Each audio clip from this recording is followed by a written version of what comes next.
와이즈 클럽. 당신도 투자로 인생을 바꿀 수 있습니다. 고정 댓글을 확인하세요. 국민연금은 기금은 고갈은 확정이잖아요. 국민연금의 개혁의 세 가지 특징. 더 많이 내라, 덜 받아라, 늦게 받아라. 이 세 가지가 전부 젊은 사람들에게 부담을 지우는 구조라는 겁니다. 국민연금 개혁의 핵심은 지금 받는 사람 걸 깎는 거예요. 100만 원 받는 사람에게 다음 달부터 50만 원 줄게. 그럼 난리 나는 거예요. 난리 나죠. 그래서 연금 개혁이 어려운 것이고 국민연금 개혁은 불가능하다. 자, 그러면 국민연금의 개혁을 할 수 없다면 해결할 수 있는 가장 큰 방법은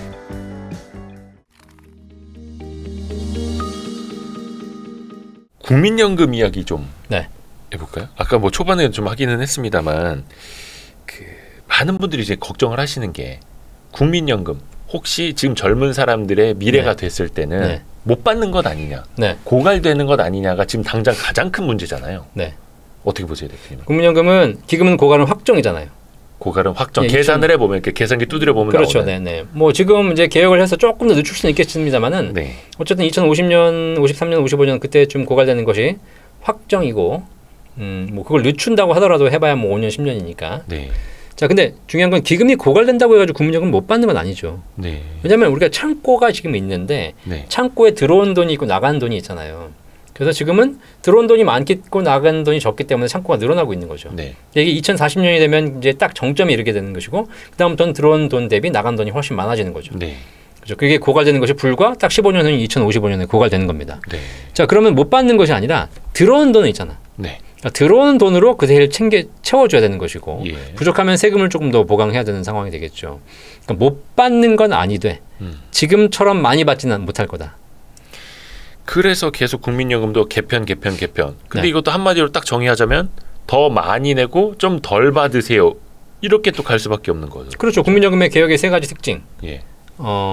어차피 파이는 정해졌어요. 이걸 나눠 먹어야 되는 거잖아요. 인구 구조상. 그럼요. 그러니까 더 많이 내라, 덜 받아라, 늦게 받아라. 이 세 가지. 늦게 받아라까지.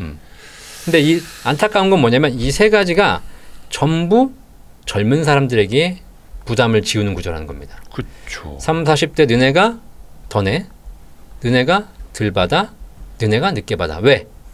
지금 우리는 많이 받아가야 되니까. 국민연금 개혁의 핵심은 지금 받는 사람 걸 깎는 거예요. 지금 받는 사람 걸 깎는? 왜냐면 아까 제가 말씀드렸잖아요. 제가 초창기 말씀드렸지만 국민연금을 지금 5, 60대들 국민연금을 꾸준하게 부어오신 분들은 한 달에 200만 원 가까운 연금을 받게 돼요. 근데 그분들이 납입한 국민연금 총액이 얼마인지 아세요? 직장생활 30년 하면서 납입한 국민연금 총액이 1억 원이에요. 자, 1억을 내고 한 달에 200만 원씩 연금을 받아요. 자, 그러면 어떤 구조가 나오냐면 1년이면 2,400, 4년이면 원금 받아요. 이분들이 만약에 100살까지 살아버렸다. 원금의 10배를 받습니다. 수익률 1000%. 주식이나 부동산으로는 상상할 수 없는 수익이 국민연금이 나오는 겁니다. 이게 현재 제도예요. 근데 현재 당장 국민연금을 수령하시는 분들 거를 깎아야 된다 하면은 또 너무 막 난리가 나죠. 그래서 현실적으로는 불가능하죠. 현실적으로는. 그러니까 뭐 윤석열 대통령이 진짜 뭐 교육해서 뭐 킬러 문제 없애라고 했듯이 갑자기 그냥 내일부터 야 지금 받는 사람 연금 반으로 깎아. 그죠. 왜냐면 이번 정부의 3대 개혁 과제 중에 하나가 연금 개혁이니까. 워낙에 이제 뭐 알 수 없는 얘기를 하니까 그렇게까지 나온다면 바로 내일이면 해결되는 거죠. 국민연금 문제는. 다만 사회적인 갈등이나 폭동은 심해지겠지. 왜냐하면 앞으로 받을 걸 깎는 거는 뭐 잘 모르겠으니까 그냥 넘어가자라고 할 수 있지만 그렇죠. 체감이 안 되죠. 20년 뒤에 받을 걸 깎으라 그러면 아직은 체감이 안 되니까. 근데 지금 100만 원 받는 사람에게 다음 달부터 50만 원 줄게. 그럼 난리 나는 거예요. 난리 나죠. 그러니까 쉽지는 않고 그래서 연금 개혁이 어려운 것이고 제가 그래서 방송에서 말씀드리는 게 국민연금 개혁은 불가능하다. 불가능하다. 그러니까 개혁을 하더라도 반쪽짜리 개혁이다라는 평가이신 거죠. 조금 뭐 늦추거나 약간 신용만 내거나 이럴 뿐이지 현실적으로는 사실상 이거는 파이를 나눠 먹는 것인데 이미 받고 계신 거나 앞으로 바로 받으실 분들을 손댈 수 없으니 그러다 보니까 결국은 시간이 많이 남은 젊은이들에게 더 부담을 안겨주는 제도가 될 수밖에 없는 거죠. 그거는 너무나 쉬운 개편안이네요. 그렇죠. 지금 당장 한 20년, 30년 뒤에 받는 사람들 가지고 건드리는 건 왠지 내 일이 아닌 것 같고 체감도 못하고 그래서 상대적으로 보면 국민연금 개편안 이렇게 더 내고 덜 받고 늦게 받고 이렇게 가더라도 생각보다 별로 반발이 없는 것 같아요. 제가 느끼기에는. 그럼요. 왜냐면 20, 30대는 연금에 관심이 없거든. 근데 어떻게 따지면 지금 20, 30대가 제일 화가 나는 상황이기는 한데. 그렇죠. 어쩔 수 없이 그것도 뭐 인구 구조가 그렇게. 네. 근데 정부의 국회의원 중에 20, 30대는 없잖아요. 한두 명 있긴 있습니다만. 네. 그러니까 사실 그 의견을 낼 수 있는 사람도 없는 거죠. 그러다 보니까 결국 어쩔 수 없는 것이고, 근데 그거는 사실 뭐 20, 30대의 문제고 사회적인 세대 간의 갈등의 문제로 격화시키면 어쩔 수 없는 거지만, 그거보다는 저는 어쩔 수 없이 우리 사회가 인구 구조가 줄면서 어쩔 수 없이 겪어야 되는 과정이라고 생각하거든요. 이건. 네. 이 문제는 국민연금의 문제가 아니라 인구 구조의 문제인 거죠. 자, 그러면 국민연금의 개혁을 할 수 없다면 해결할 수 있는 가장 큰 방법은 네. 국민연금을 제도를 가지고 이렇게 좌지우지하면서 서로 갈등을 유발하는 것보다는 네. 국민연금은 차근차근 개혁해 나가면서 네. 사적 연금을 활성화시켜 주는 겁니다. 이렇게 얘기했더니 또 나와가지고 네가 또 뭐 연금 팔으러 나온 거 아니냐라고 얘기하시는데 네. 저는 아무리 생각해도 네. 국민연금의 문제를 개혁하는 것보다는 개인 스스로 준비할 수 있는 영역을 조금 더 키워서 거기다가 세제 지원을 해줌으로써 그러면서 개인 스스로 연금을 준비해서 노후가 안정되면 국민연금이 좀 덜 나와도 불만이 줄어든다는 거죠. 근데 사적연금에 대한 세제 지원을 안 해주고 여기를 딱 막아놓고 사적연금을 가입하는 사람들은 뭐 부자들이고 이건 하면 안 돼 라고 막아놓으면서 국민연금을 개혁을 또 지지부진하고 있고 이러다 보면 서로 불만이 쌓이는 겁니다. 그러면 인구 구조상 어쩔 수 없이 국민연금 수령액은 줄어들 수밖에 없으니 차라리 사적연금을 더 지원을 해서 개인들이 그러니까 1층은 좀 낮아지더라도 3층을 더 높일 수 있는 그런 구조로. 지금 IRP 연간 불입할 수 있는 최고 한도가 1,800이에요. 그럼 한 달에 150이고 세액공제도 요번은 늘려서 900입니다. 그죠? 그럼 한 달에 물론 이제 한 연간 900을 낼 수 있는 사람이 그렇게 많지는 않겠지만 그런 부분을 조금 더 확대해가지고 연금 저축에 더 많이 늘 수 있도록 세제 혜택을 많이 줄 수 있도록 해주는 거. 그럼 조금 더 많이 가겠죠. 그다음에 이 연금 계좌 나중에 연금 받을 때 연간 1,200까지밖에 못 받아요. 내가 통장에 연금 계좌에 IRP에 1억을 쌓아놓든 2억을 쌓아놓든 3억을 쌓아놓든 뺄 수 있는 금액은 연간 1,200밖에 못 빼요. 한 달에 100만 원밖에 못 빼요. 연금으로 수령을 할 때. 예, 왜냐하면 연임금 1,200을 초과해서 수령하게 되면 전체가 다 세율이 종합과세가 돼요. 그러면 내가 세금 환급받은 거 10년 전에 세금 환급받은 거 이상을 토해내야 돼. 불합리하네요. 불합리하죠. 그러니까 1,200밖에 못 받는 거예요. 근데 중요한 건 이 1,200만 원 룰이 이미 몇십 년 된 거라는 겁니다.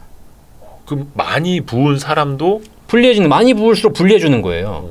내가 3억을 쌓아놔 봐야 올해 3천이 필요한데 3천을 빼고 싶은데 빼면 다 세금을 왕창 내야 되는 것이고 뺄 수 있는 금액이 1,200밖에 못 빼는 거죠. 이렇게 제도가 사회가 변화하고 물가가 상승하고 여러 가지 바뀐데도 불구하고 연금 제도는 10년, 20년 전에 그대로 머물러져 있다는 거예요. 이런 거 많아요. 연금 특히 수령하는 것도 55세부터 가능하잖아요. 정상인들은 55세부터 수령이 가능해요. 하면 돼. 근데 장애인들도 55세로 막혀 있어요. 근데 장애인들은 좀 일찍 받으셔야 되는데. 내가 예를 들면 내 자녀가 장애인이에요. 그럼 부모 입장에서 장애인에게 연금을 가입해주고 싶어. 왜냐하면 노후에 얘 인생에 평생 소득을 필요하니까. 근데 얘한테 연금이 필요한 시기는 55세가 아니거든요. 얘가 55세가 아니라 내가 죽는 시점이에요. 내가 죽을 때 얘가 10살이든 20살이든 30살이든 얘는 더 이상 삶을 지탱할 능력이 없기 때문에 그때 안정적인 연금이 나와서 그걸 가지고 시설에 들어가서 안정적인 삶을 하도록 해줘야 되거든요. 근데 얘가 30살에 연금을 가입하려고 봤더니 연금 지금은 55세부터 아니면 안 돼. IRP. 야, 이거 진짜 생각해 볼 게 많아요. 주제네요. 제가 개인연금도 마찬가지 아까 비과세연금도 한도가 딱 정해져 있어요. 연간 1,800, 월 150만 원까지 정해져 있거든요. 제가 어디 좀 아시는 분 만나가지고 물어봤어요. 우리나라의 연금에 관련된 세제 지원을 더 완화해줘야 된다. 그러니까 세제를 많이 지원해줘야 된다. 지금 연금도 연간 1,800까지 막혀 있는데 세제 지원을 이것도 더 풀어서 더 많은 사람들이 개인연금을 준비할 수 있게 해줘야 된다. 라고 했더니 딱 한마디 하시더라고. 더 세제 지원을 풀어주면 이거는 부자들에 대해서 유리해진다. 부자 감세 효과가 발생한다. 라고 얘기하시는 거예요. 자기 사적연금을 많이 준비할 수 있는 사람들은 부자 아니냐? 그렇죠. 그러니까 그들에게 세금 지원을 해주는 거기 때문에 이것이 안 좋은 것이다. 그렇게 안 된다라고 얘기하시더라고요. 제가 깜짝 놀랐어요. 이 사람들이 연금에 대해서 이렇게 모르는구나. 자, 부동산이라는 자산은 세제 지원을 해주면 세금을 완화해주면 가진 자들에게 유리해져요. 양도세 완화해주고 이러면 사실상 뭐 1억 2억짜리 집 사는 사람보다 20억 30억짜리 집 사는 사람이 훨씬 유리해집니다. 예. 부자 감세가 되기 때문에 부동산에 세제 지원을 해주게 되면 부자들이 유리해져요. 이번에 뭐 종부세도 사실상 낮춰주고. 그렇죠. 예. 사실 이것도 부자들에게 훨씬 더 유리한 제도입니다. 네. 근데 사실 지금 건설사 망하게 되겠으니까 어쩔 수 없이 지금 이러고 하고 있는 거잖아요. 지금. 네네네. 그런데 연금은 달라요. 부동산하고 자산의 본질이 달라. 부동산은 사람들이 부동산을 사는 순간 쌓아놔요. 묶어두는 자산이에요. 그렇죠. 그렇기 때문에 사람들이 부동산을 많이 사면 경기가 막혀요. 경화가 생겨. 순환이 안 돼. 돈맥 경화가 생기는 거죠. 네네네. 근데 연금은 그렇잖아요. 연금은 쓰라고 가입하는 자산이에요. 쓰라고 가입하는 자산, 그러니까 노후에 받아서 쓰라고. 그렇죠. 네. 그러니까 부자들이 부동산을 사면 네. 이 자산이 부동산에 막혀버립니다. 묻혀버리는 거예요. 거의 뭐 물려주려고 하고. 그렇죠. 네. 근데 부자들이 한 달에 막 1,000만 원씩 연금을 가입해. 예. 그럼 이 사람들이 나중에 연금을 1,000만 원씩 받잖아요. 그럼 어떻게 하겠어요? 어차피 죽을 때까지 1,000만 원 나와. 그럼 어떻게 돼? 써야죠. 계속 써야죠. 네. 우리 경제 아시겠지만 우리 경제가 지금은 소비가 돌아야지 경제가 돌아가는 구조지 않습니까? 그렇죠. 우리 경제는 네. 옛날에 7, 80년대처럼 뭐 저축이 최고야 이 시대가 아니라 지금은 소비가 돌아야 경제가 돌아가고 고용이 생기고 그쵸. 성장률이 올라가고 직업이 창출되고. 그렇죠. 그죠? 그러면 돈 있는 사람들이 써줘야 돼. 네. 돈 있는 사람들이 써주게 하기 위해서는 연금에 대해서 훨씬 더 제도를 지원해서 더 많이 가입해서 한 달에 10만 원, 20만 원 연금 가입하는 사람보다 한 달에 1,000만 원, 2,000만 원 연금 가입하는 사람들이 늘어야 그 자산들이 결국은 나중에 소비로 돌아온다는 거예요. 맞는 말씀이시네요. 제가 연금만 가지고 공부하잖아요. 연금만. 그러니까 저는 이렇게 얘기하면 사람들이 무슨 뭐 연금에 대해서 뭐 네가 뭐 먹고 살기 위해서 그러냐고 생각하시지만 뭐 솔직히 이해관계는 있으니까. 네. 그거는 있는 건 있는 거고. 그런데 사회를 연구하고 세상을 연구하면 할수록 결국은 순환해야 된다. 그러면 돈이 돌아야 된다. 우리 자산이 부동산으로 가는 것보다 주식으로 금융자산으로 오는 것이 훨씬 더 좋은 거고. 그죠? 금융자산 중에서도 연금이라는 자산을 또 하나의 포트폴리오 가져간다면 사람들이 사실 연금 와가지고 투자된 연금저축, 변액연금 이런 게 더 활성화되면 네. 금융시장도 활성화되는 거거든요. 미국의 주식 S&P 나스닥이 올라간 가장 큰 이유가 뭐예요? 결국 401k 미국의 퇴직연금 시장이 굉장히 커져가면서 사람들이 적지 않은 급여에 적지 않은 비율을 전부 다 401k 퇴직연금으로 넣고 퇴직연금이 S&P 나스닥의 다우존스에 집중적으로 투자되기 시작하면서 돈이 몰리면서 주식시장이 성장해지는 거잖아요. 그것도 있죠. 그죠. 뭐 여러 가지 원인이 있겠지만 네. 결국은 주식시장이 올린 자본시장이 상승하는 힘은 돈의 힘인데. 네네네. 그러려면 부동산으로 집중하면 할수록 주식시장은 성장하지 못한다는 거예요. 그렇죠. 네. 그러면 이제 연금 시장도 활성화시키는 것이 훨씬 좋고 거기에 들어오기 위해서 국가가 세제적인 지원을 해주는 것이 금융시장 활성화와 그다음에 전체적인 소비 활성화, 고용 활성화. 저도 거기 상당히 동일합니다. 근데 지금 어떤 분들이 그런 인식도 갖고 계세요. 이제 어쩔 수 없이 국민연금은 계속 커져가고 있지 않습니까? 네. 그래서 국민연금도 국내 주식을 한 15% 안팎 네. 포트폴리오 내에서 담고 있는데 뭐 물론 미래가 되면 이거 팔아서 내줘야 되는 그런 조금 어려움은 있겠습니다만 네. 기업들의 거의 최대 주주 지분율에 국민연금의 지분이 육박하게 되면은 그렇죠. 이거 너무 과도한 거 아니냐? 국민연금이 기업 경영에 나중에 너무 간섭하게 되는 것 아니냐? 이러면서 또 불편한 목소리들도 나오고. 네. 근데 미국에서 봤을 때는 그게 너무나 또 당연한 현상이고. 그렇죠. 그렇죠. 그러니까 402K라는 게 이게 미국으로 따지면 뭐 국민연금이라고 봐야 됩니까? 아니면은 퇴직연금입니다. 퇴직연금 개념으로. 우리나라의 퇴직금 같은. 네. 근데 퇴직연금은 결국은 고객이 선택하는 거잖아요. 펀드를 선택하는 거기 때문에 뭐 자산운용사의 뭐 권유라든가 여러 가지에 의해서 우리가 다양한 선택할 수 있잖아요. 네. 국민연금의 가장 큰 문제는 뭐냐면 우리나라의 전체 연금 자산에 적지 않은 거의 뭐 1,000조 가까운 금액이 네. 국민연금 기금운용본부장 한 명이 결정하고 있잖아요. 물론 거기도 위원회가 있습니다. 그렇죠. 위원회가 있고 뭐 300명의 뭐 운영 직원들이 있겠지만 네. 결국은 그 팀에서 결정하고 있는 것이기 때문에 문제가 되는 거잖아요. 자, 그러면 국민연금 기금이 지금은 문제가 되겠지만 2040년 이후가 되면 또 고갈돼요. 예. 그래봐야 20년밖에 안 남았어. 그죠? 근데 이제 중요한 건 그래서 지금 문제가 된다면 네. 국민연금 가지고 이래라 저래라 하는 것이 아니라 다른 연금 기금 연금 시장을 키워가면 되는 거 아닙니까? 보충. 그렇죠. 균형. 그러니까 전체 주식시장이 지금 2,000조밖에 안 돼서 여기서 적지 않은 부분을 국민연금이 좌지우지하고 있는 이 기형적인 구조가 잘못된 거죠. 그러면 우리나라가 만약에 부동산 시장에 10%만 넘어온다고 생각해 보세요. 그렇죠. 그러면 주식시장도 훨씬 더 성장하는 것이죠. 그러니까 이 작은 시장 안에서 아웅다웅 할 게 아니라 이 그럼요. 시장 자체를 네. 키우면 그렇죠. 파일을 키우려고 노력해야지. 그러니까 발상의 전환이 필요한데. 그럼요. 네. 그런 쪽으로 이용주 대표님이 고민을 많이 하셨네요. 이야기 들어보니까. 네, 저도 제가 쓴 책이 이제 연금 부자들 책도 있고 부의 진리 책도 있는데 네. 부의 진리 책이 이제 자본주의를 연구한 책입니다. 자본주의. 여기 뭐 여러 가지 재밌는 얘기들이 있는데 뭐 하나 더 해드릴까요? 네. 네. 되게 재밌는 이야기. 문재인 정부의 25번의 부동산 정책의 실패. 네. 그 얘기를 제가 다룬 게 있어요. 네. 그거 되게 재밌어요. 사람들은 문재인 정부에서 25번 정책이 실패했다고 막 지금 정부도 굉장히 그거에 욕하고 있고 예. 그러지 않습니까? 근데 왜 실패했을까? 그걸 연구해 보면서 들은 얘기가 있어요. 네. 자, 일단 문재인 정부의 정책을 보면 문재인 정부가 부동산 가격을 올리려는 정부가 아니었잖아요. 예, 잡으려고 했죠. 잡으려고 했고 떨어뜨리려고 했는데 그렇게 떨어뜨리려고 하면서 계속 정책을 어떻게 썼냐면 강압적인 정책을 썼어요. 그랬죠. 계속 못하게 만들었죠. 강남 3구가 투기를 하니까 강남 3구를 막아버렸더니 외곽으로 노도강 관악구로 금천으로 갔고 서울 수도권을 잡아버렸더니 경기로 갔고 경기를 잡았더니 세종으로 갔고 세종을 잡았더니 전국으로 퍼졌잖아. 네. 그죠? 네. 이렇게 해가지고 결국은 전국을 도박장으로 만든 거거든요. 네. 자, 집에 애가 있어요. 네. 애가 말을 안 들어. 예. 엄마 입장에서 공부를 해야 돼. 네. 그러니까 애가 하루는 집에 왔더니 게임을 하고 있는 거야. 네. 자, 그럼 엄마가 애한테 뭐라고 얘기하겠어요? 예, 공부해라. 공부 좀 해라. 네. 게임 좀 하지 말고 이렇게 이제 조용히 얘기할 거 아닙니까? 네. 처음엔 조용히 얘기해. 네. 그랬더니 엄마 알았어요. 그런데 다음날 보니까 또 게임을 하고 있어. 네. 엄마가 뭐라고 하겠어요? 목소리가 커지죠. 커지죠. 야, 너 게임하지 말랬잖아. 응? 공부를 해야지. 이렇게 되겠어? 알았어요. 그러니까 계속 게임을 안 하는 것처럼 보여. 근데 보니까 밤에 불이 켜져 있어. 네. 보니까 얘가 밤에 엄마 아빠 잘 때 몰래 와서 게임을 하고 있는 거야. 그렇죠. 그럼 이제 열 받아 안 받아? 열 받죠. 계속 이렇게 얘가 게임을 하니까 엄마 목소리가 커져. 그럼 막 뭐라고 이렇게 하면서 점점 더 강화하는 거예요. 예. 게임하지 마! 막 그러다가 결국 얘가 계속 게임을 하니까 나중에는 게임기를 던져버려. 그죠. TV 부숴버리죠. 부셔버리고 못하게 만드는 거야. 네네네. 그럼 얘가 게임을 안 해요?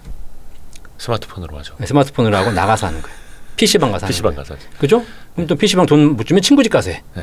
결국 얘는 계속 강제하면 할수록 엉망이 되어가는 겁니다.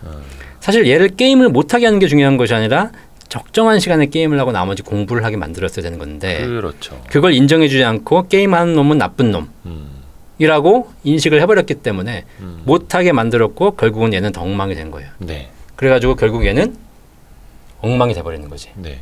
이게 문재인 정부의 정책의 실패 원인이에요.